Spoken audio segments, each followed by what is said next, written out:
Hello everyone, I am Trevor, I go by TheMrTrails, welcome to the channel. Yesterday we had big news come out of the Dauntless developers, including the State of Dauntless Fall of 2022, as well as a huge event schedule. You know these bounty bonus events that we had last year? Yeah, there's a lot more this time. So let's check this stuff out. You guys know the deal, drop a like for me, subscribe to the channel if you haven't done so already, comment down below what do you think you are looking most forward to out of all of this stuff. And pretty much as soon as I upload this video, I'm going to be live over on my Twitch, and we're going to be giving away a few hunt passes and doing some trial stuff, so stop on by. And then let me do a plug for the TheMrTrails.store real quick. We have a ton of myself and Dauntless-based designs. We have posters, we have t-shirts, we have mugs, we have tons of stuff. Take a look, you'll likely find something that you enjoy, and if you do buy it, then you will be supporting the channel. So, first up in the State of Dauntless post, we are going to be talking about the new Behemoth that is going to be coming out relatively soon. And this Behemoth's visual design was made largely on the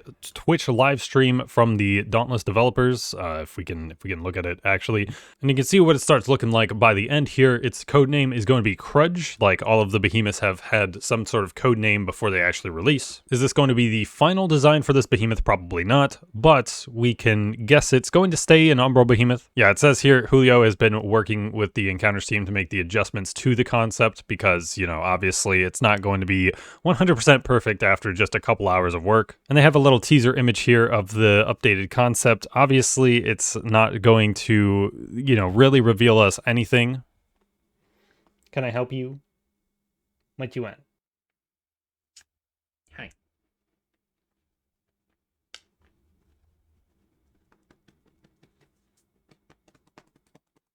If you do come over to the Twitch, you can also feed Milo treats over there. Just saying.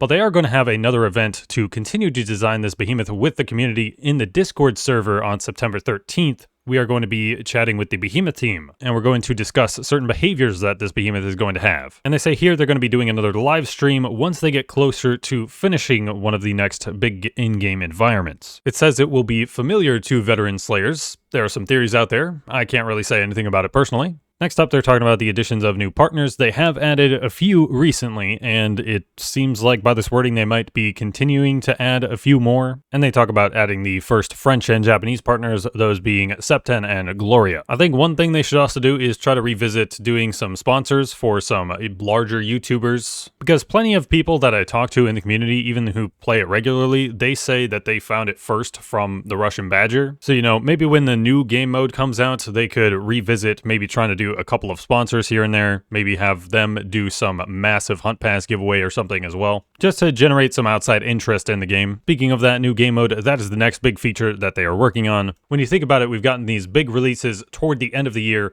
So we had the Escalation and Trials come out in 2019, end of year, and then 2020 we had the Hunting Grounds, then 2021 we kind of skipped that year. It was supposed to be Chainblades being the big thing, but that kind of flopped. But a return to big thing at end of year here for 2022. And this game mode won't be quite like all of the other game modes, and that being that there is a huge emphasis going to be on guilds with this game mode. So finally, guilds will have a reason to exist in Dauntless. And I say guilds will be brought to the forefront with a new challenge every season. I'd love to try to go into more detail about that, but there's a large chance that I would be violating my NDA. I think a relatively safe statement though would be that you don't need your entire team to be top players to do relatively well in this game mode. So you don't necessarily need your guild to be the entire top 100 wall of trials, and that's all I'm gonna say about it. And then in the last section here, we have the event season, and they talk about Dark Harvest and Frostfall, but also they talk about how we had the bounty bonus weekends last year, and then we also have these new ones that they have added, which we can go into more detail because they have made for us an event roadmap, much like their patch timeline roadmap. So for September 23rd to 25th, we will get the Boson's bounty event. Each time you claim a bounty reward, you will be given a bounty token. So essentially infinite bounties as long as you don't throw out bounties or upgrade bounties. But you will also be able to do 10 to 50 and heroic escalations to gain extra bounty tokens. So for all of you who have just continued to comment on my videos,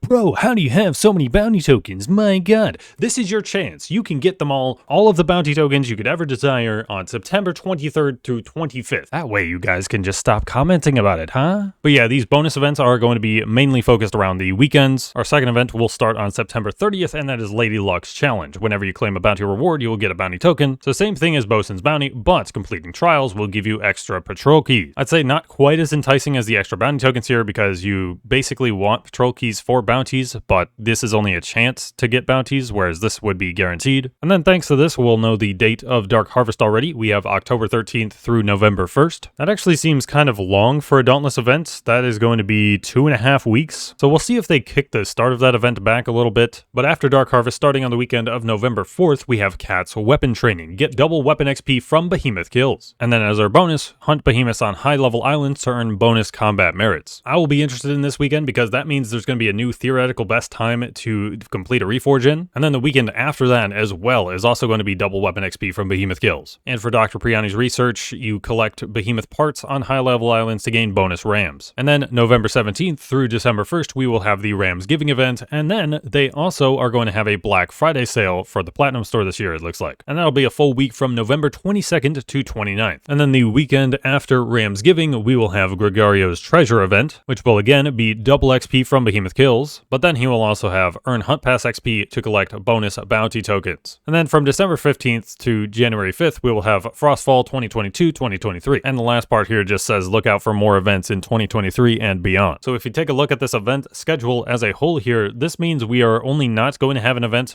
present during the October 2nd through October 13th phase, at least when it comes to an event not happening during the weekend. So the weekend of October 7th through October 9th doesn't have an event here, but we will be getting the Dark Harvest event midweek. And then they've sort of packed the schedule to make sure there's pretty much something happening at any given time. And I think this will work to some degree to get people more active on the game during at least those periods of time. You know, if you've always wanted to get to a certain reforge number, but have just been kind of lazy about it, these weekends give you a reason to go out and try to achieve that. Specifically, these double XP weekends, which will dramatically increase the speed of your reforges. Which of these bonus events looks to be the best? Well, it definitely looks like it's going to be Gregario's Treasure. Finally, a reason to actually like Gregario. Imagine that. On Gregario, you get double weapon XP and you earn Hunt Pass XP to collect bounty tokens, and collecting Hunt Pass XP is most efficient when you are reforging. But that's pretty much going to do it for this video on our updated news here. Once again, let me know what you guys are looking forward to the most out of this. Is it the new game mode? Is it these double XP weekends? Is it this new Behemoth? Leave me a comment down below. And once again, drop a like for me. Subscribe to the channel if you haven't done so already. And I've been Trevor. I go by the Mr. Trails, and I will catch you guys next time.